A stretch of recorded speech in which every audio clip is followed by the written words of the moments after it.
My name is Jebra. I did everything right. I believed I was one of the good ones.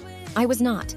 This is Unwoke, a memoir in episodes. Oh my God! My story is a cautionary tale. Buckle up.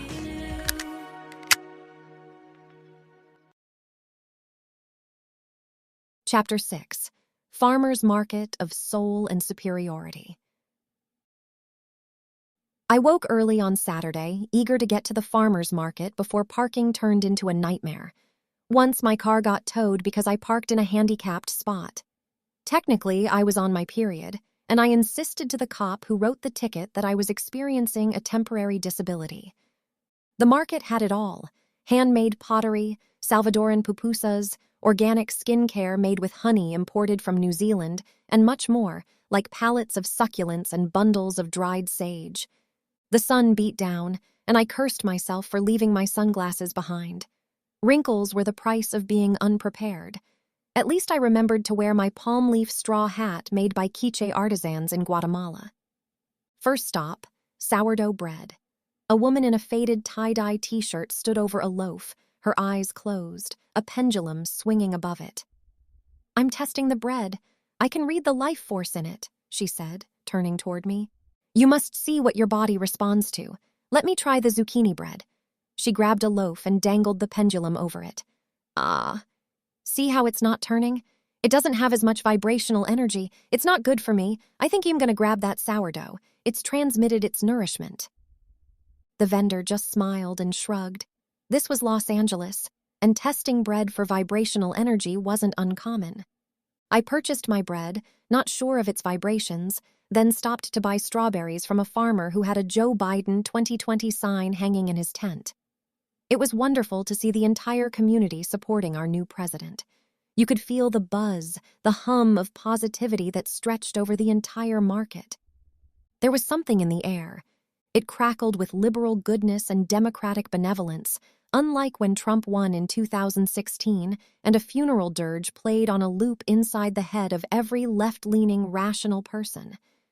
I moved on, loading my wagon with eco-friendly loot: ancient grain bread for Brad, a pickle shirt for Literally, and body wash from a cross-dressing artisan who infused it with genderless intention. At a nearby stall, a woman with wild gray hair and John Lennon glasses sold dream catchers made of umbilical cords. "You can hang it over your child's bed," she said proudly. "I also make placenta tinctures." "My kids are older," I blurted. "Then come to one of my blessing ways. We free women from the shackles of perceived limitations. Time to reclaim yourself and step away from male control," she said. I smiled, nodded, and backed away towards Sanity, specifically the booth selling anti-Trump shirts. Finally, somewhere normal. The vendor wore a brown fedora and a white tee with Biden's face on it. His blue hair showed he was liberal, and the septum ring all but confirmed we could be friends. "Feels good to have Sanity back in the White House," he said, folding a shirt that read, "Radicalized by Basic Decency." "After those 4 awful years of Trump, we can get back to normal," I said, handing him 320s for a gray tee that said, "Who is Joe Daddy?" "Same," he chuckled. "That nightmare inspired my band, the Trump Tards. Maybe you've heard our song, Yankee Doodle Small Hands?" I hadn't. He forced a CD into my hand and I tucked it into my tote bag. I glanced at my wagon, full of things we didn't need. I'd have to get the kids to help me unload everything. Last weekend, Literally cried when I asked her to unload the dishwasher. Timothy said he'd only vacuum if I sent money via Venmo, and Charcuterie claimed she was just a baby. Brad said they were soft. He wasn't wrong. I needed to motivate them somehow. The only thing I could think of was promising new iPads if they did their chores. I strongly hoped Biden's economy would create a flourishing bank account, and then perhaps I could treat the kids to personal robots programmed to do chores without complaining. Deep in thought, I nearly crashed into someone I hadn't seen in years. My smile melted like coconut oil in August. Ivy Owens. "Ugh, Jebra," Ivy said, tilting her head. "Wow, been a while. The last time I saw you was at Target, and you yelled at me for not wearing a mask. And before that, you called me a racist for voting for Trump." I swallowed. Well, you weren't exactly being COVID cautious, were you? She pressed her lips together. And then you texted the entire PTA that I was a bigot. I warned people, I said. A vote for Trump was a vote for white supremacy, but that's water under the bridge. The orange menace has retired and Biden's president now. Everything feels better. Ivy's expression didn't change. Her lips puckered. No apology? You told people I was dangerous. You claimed Trump could grab me by the pussy and that people should avoid my family. Oh, Ivy, maybe someday you'll wake up, I said, smiling tightly. Biden's bringing decency back. You'll see. She squinted and shook her head. You really haven't changed.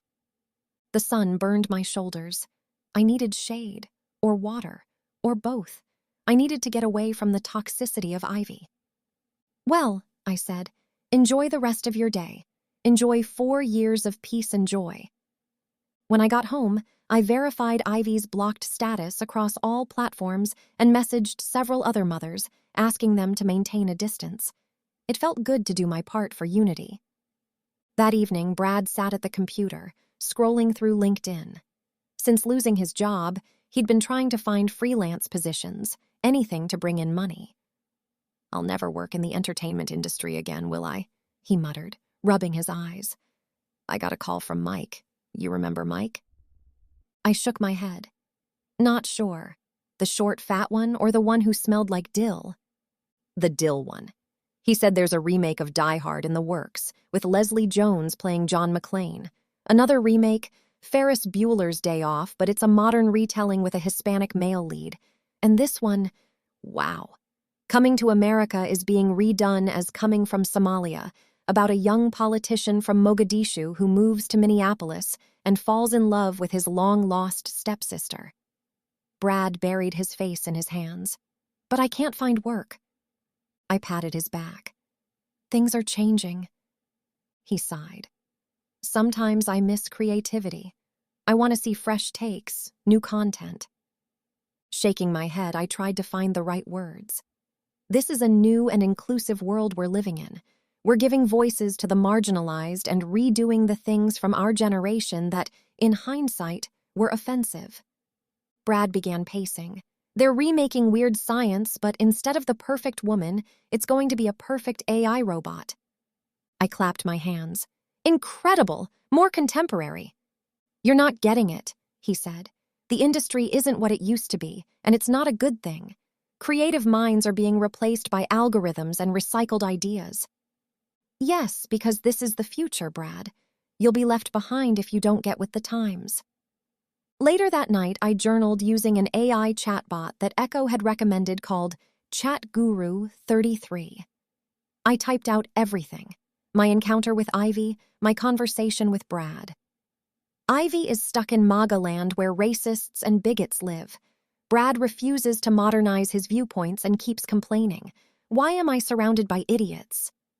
The Lotus Flower Chat Guru 33 icon spun in a soft glow before responding, Here's the mirror you might not want. You're probably blind to how your own side can come off as preachy, dismissive, or just as tribal. Ivy sees MAGA land as a truth fortress, but you see them as racists and bigots, because that's the lens your sources sharpen. Both are echo chambers, and humans are wired for them. It's evolutionary laziness. Your husband complaining sounds like he's stuck and perhaps needs support, not judgment. Brutal honesty. You're all idiots in your own ways. I stared at the screen. The room was dark except for the pale light of the laptop, the cursor pulsing like a heartbeat. I considered arguing with Chat Guru 33, but why bother? I knew I was right. Everyone would see. Chapter 7. Purge and Decolonize for your African guests. Brad invited some new friends over for dinner without checking with me first, and this left me scrambling to create the perfect setting, the perfect meal.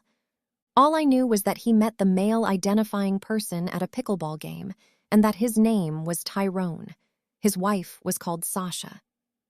When I asked for specifics about Tyrone and Sasha, Brad shrugged and said he thought we'd all get along since Tyrone was a pickleball enthusiast, and Sasha was into yoga, just like Brad and me. He mentioned how Tyrone often wore pastel shirts and expensive sneakers, but didn't offer more information. As luck would have it, the timing couldn't have been better, as I attended an early morning Zoom symposium on decolonizing your settler concepts. What better place to start than with our home? Right before we hosted 2 African Americans, no less. Though I was progressive and open-minded, it was clear I had a long way to go until I achieved full decolonization of mind, body, spirit, and home. During the Zoom call, I learned from a blonde hippie wearing dreadlocks that decolonization is a movement. It lives and breathes. We must aim at taking apart any structure of oppression. I was ashamed that I had not begun decolonizing much sooner. Perhaps I'd been stuck on Eurocentric forms of knowledge and refused, on a subconscious level, to acknowledge my role in being complicit in not creating space for people of color. My approach was to deconstruct, then rebuild. This process meant examining everything in my house and asking, how can I decolonize the present? That started by identifying the items that had been purchased without considering the feelings of Black and Indigenous people. For example, the feathered dream catchers in my office? They were not created by Indigenous folks but sloppily glued together in China, purchased from TJ Maxx. The decorative bundle of wheat in the corner? Hobby Lobby. I should never have shopped there because the company was run by conservative Christians, like Chick-fil-A. My purge took me into the bathroom, where my son Ginsberg was washing his hands. "What are you doing?" he asked, taking in my wild hair and sweat on my brow. I'd been whipping through the house like a full-scale tornado, grabbing things off the walls from the coffee table and side tables. For way too long, we have ingested colonial ideologies and myths. That ends now. I raised my fist, then grabbed the fresh cotton-scented candle that might be a trigger for Tyrone and Sasha, an unwelcome reminder of their ancestors who likely toiled in the fields under the watchful eye of an evil slave owner. Ginsberg rolled his eyes, a typical preteen response. He didn't get it. "Listen, we are going to have to decenter whiteness and Western thought, so get ready. We can talk later." Grabbing a faux cactus decoration from the counter, I made my way into Brad's office. My husband kept a small marble bust of Thomas Jefferson on his desk, a memento from a childhood trip to Montecito. This was not acceptable. How did Brad not know this seemingly innocent, mass-produced piece of art was a symbol of rape, oppression, and forced labor? I shook my head and tossed it into the box containing other problematic pieces. How had we been so blind to our settler mindset and not even given a thought to our home decor and the effect it would have on guests? I shopped at Marshall's, Home Goods, TJ Maxx, not to mention Target, and though I am loath to admit it, Walmart for various necessities. We shopped at the occasional flea market and places around Los Angeles, even buying pieces from IKEA a few times without being thoughtful or concerned about where the source materials originated. Surely not Sweden. The good news was that over the last couple of years, I had committed to buying from small co-ops and women's communities in places like Mogadishu and India. Handcrafted goods, like the loosely woven vomit-colored rug in the hall that everyone tripped on and the hardened mud bowls from Sudan, made me proud, and I liked pointing them out to guests. I was an ally. "Why are you in here? Your phone was ringing." My daughter, Charcuterie, wearing homemade wings crafted from an Amazon box, came in and handed me my phone. "I don't have time for calls. I am decolonizing." I handed her a vase full of feathers that Brad had been collecting on his neighborhood walks. "Those might be offensive to someone. Please throw them away outside," I instructed her. I wasn't sure how far back the generational trauma went for Tyrone and Sasha. What if Brad's collection of multicolored rocks in a ceramic bowl made them think about genocide and colonization? There were so many oppressed populations. I was washed once again in shock that I hadn't done this sooner. From the symposium, I learned that unhealed historical damage was a core source of today's social injustices. The world around us was entrenched in unhealed historical harm. In my mind, I created a checklist to send out via email, instructing others to take the necessary steps to create our part in making the world equitable. Maybe I could create a guide and sell it on Etsy.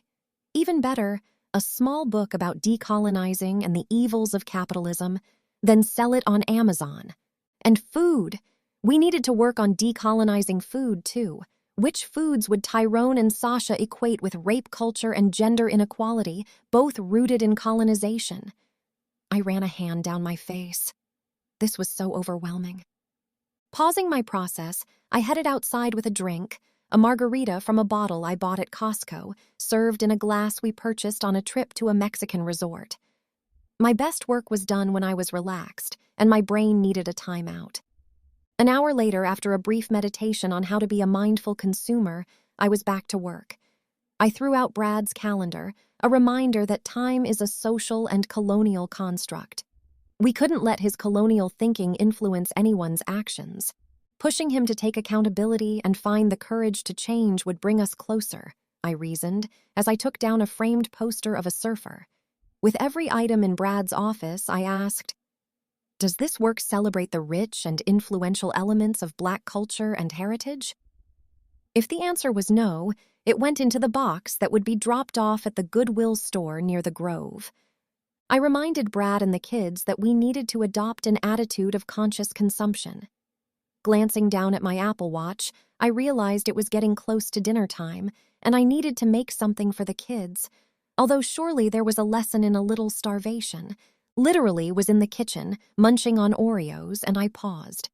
I never bought them. Where did they come from? Never mind, I had too much on my mind. "Why'd you take the pictures off the wall?" she asked with a sneer. Everything was rolled eyes and curled lips with her. Teenagers, ugh! "I'm decolonizing. Did you ever stop to think how colonialism separates, dominates, and exploits?" "No."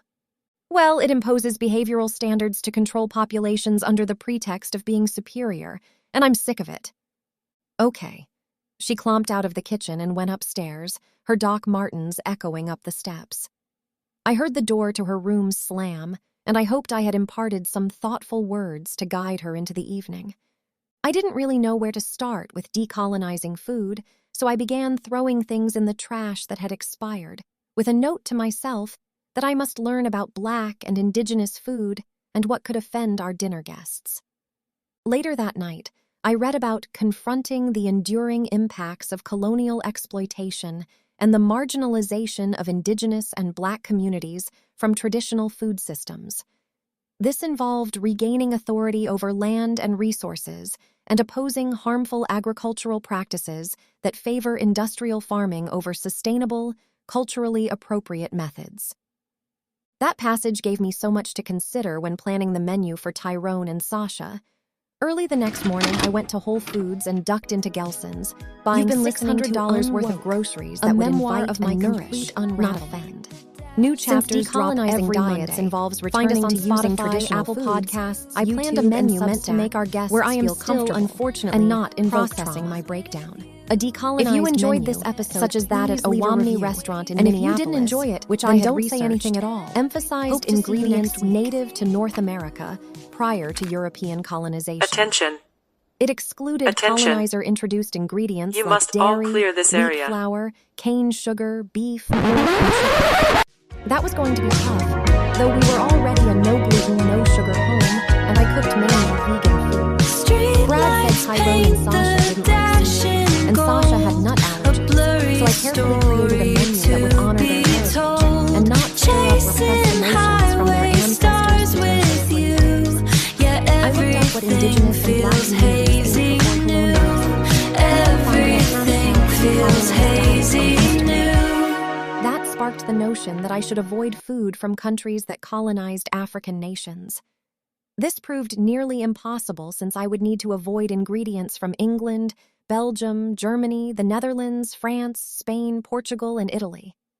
I ended up making a pot of beans and rice seasoned with ginger, cumin, and cloves, along with roasted sweet potatoes. That was all I could find that was completely decolonized. Berries for dessert. As the beans and rice stayed warm on the stovetop, I ran upstairs to change into my dashiki-inspired dress and earrings made by women with plates in their lips in West Africa. Brad had questioned why there were now African masks on the walls and a portrait of Malcolm X in the entryway, but I didn't have time to bring him up to speed. Back in the kitchen, I made oshikundu, a fermented millet drink native to Namibia. Minutes after I added the finishing touch to the beverage, the doorbell rang. Our guests were here. I heard Brad open the door, then the tap of Tyrone and Sasha's footsteps walking down the hall. I turned, expecting a glorious African-American couple, and to my absolute surprise, there were two white middle-aged people standing before me. The man, presumably Tyrone, had a full head of red hair and Sasha was blonde with blue eyes. I tilted my head, confused. Tyrone and Sasha? They nodded and smiled. Much to my embarrassment, I learned that Tyrone's name came from Ireland. His full name was Tyrone O'Shea. County Tyrone in Northern Ireland, he explained. And Sasha was named after her grandmother, who grew up in Russia. Had my decolonizing been for nothing? As Tyrone and Sasha chatted with Brad about pickleball and yoga, their pale faces glowing under my new African mask wall art and recycled beaded chandelier from Durban, South Africa, I stood frozen in the kitchen, the oshikundu pitcher trembling in my sweaty hands. I had spent days purging colonial candles and cutlery, crafting a menu to avoid ancestral trauma, all for white people? My cheeks burned hotter than the roasted sweet potatoes seasoned with spicy Berber. "Jebra, you okay?" Brad called, his voice tinged with amusement. He knew. Of course he did. Did he set me up? Ginsberg snickered from the couch. Literally, munching on junk food again, smirked. "Mom, you thought they were black? Lame." I set the pitcher down, my dashiki dress feeling like a costume. Had I been so caught up in my Zoom symposium's jargon that I'd stereotyped our guests without a second thought? The blonde hippie's words about taking apart any structure of oppression echoed in my head. "Dinner's ready," I called, forcing a shaky smile. The beans and rice sat mostly untouched. Sasha politely nibbled a berry while Tyrone raved about the exotic drink, but I noticed he didn't take more than a sip. I wanted to crawl under the coffee table from World Market. As the kids bickered and Brad shot me a knowing glance, a quiet thought crept in. What if all this decolonizing was just another performance, like the other things I had done and regretted, like insisting the local library employ a homeless person, then finding out later that they started living in the bathroom? I pushed the thought away, but it lingered, like the faint smoke from the sage I'd burned all for nothing.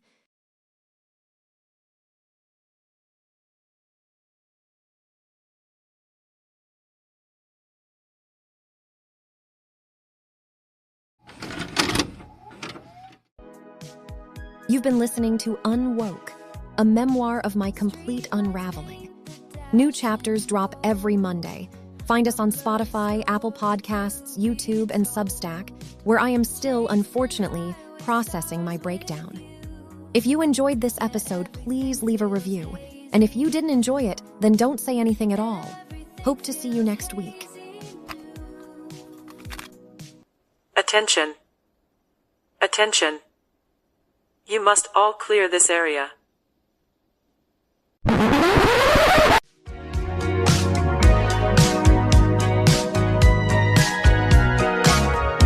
Streetlights paint the dash in gold, a blurry story to be told. Chasing highway stars with you, yeah, everything feels hazy new.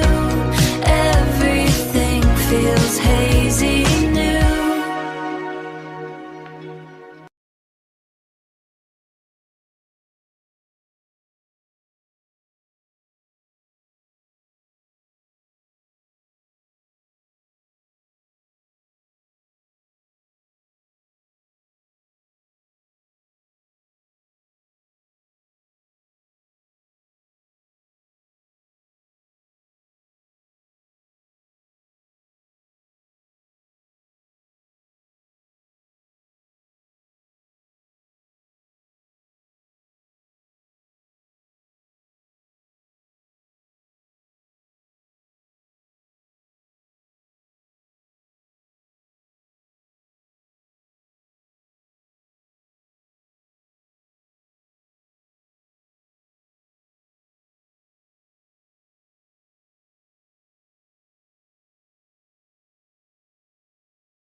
You've been listening to Unwoke, a memoir of my complete unraveling. New chapters drop every Monday. Find us on Spotify, Apple Podcasts, YouTube, and Substack, where I am still, unfortunately, processing my breakdown. If you enjoyed this episode, please leave a review. And if you didn't enjoy it, then don't say anything at all. Hope to see you next week. Attention. Attention. You must all clear this area.